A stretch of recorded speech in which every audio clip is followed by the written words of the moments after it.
For what purpose does the gentlewoman from Tennessee seek recognition? Thank you, Mr. Chairman. I have an amendment at the desk. The clerk would designate the amendment. Amendment number 6, printed in the congressional record, offered by Mrs. Blackburn of Tennessee.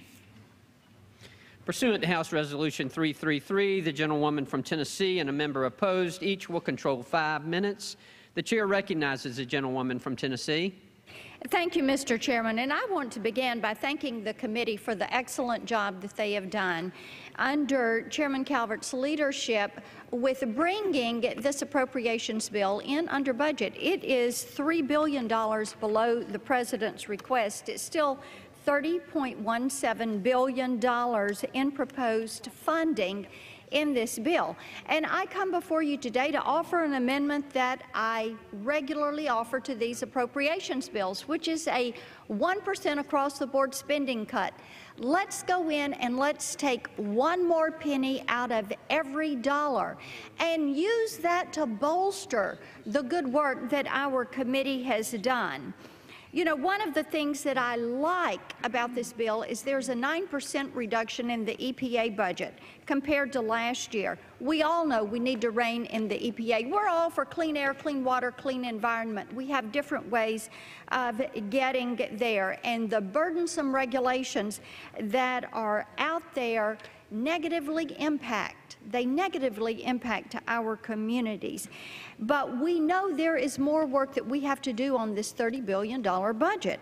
My amendment would reduce the discretionary budget authority by $292 million and would reduce outlays by $193 million. Now, I know that this is not a popular amendment with a lot of those who feel like we have cut, and we can't cut anymore. I disagree with that. I think that you can look at the GAO reports and the Inspector General reports and see there is plenty of room to cut. We just recently went into the last 4 years of Inspector General reports. Guess what? We found $165 million of identified waste in the Department of Interior. It is time to engage our rank-and-file employees in our federal government to make them a team and a partner with us as we work on this issue of getting our budget right-sized. With that, Mr. Chairman, I reserve the balance of my time. The gentlewoman reserves. The gentlewoman from Tennessee is recognized. Thank you, Mr. Chairman. Just a couple of quick comments. Underfunded? No.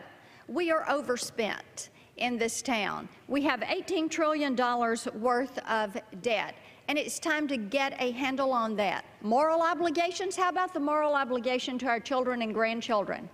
Admiral Mullen has said the greatest threat to our nation's security is our nation's debt.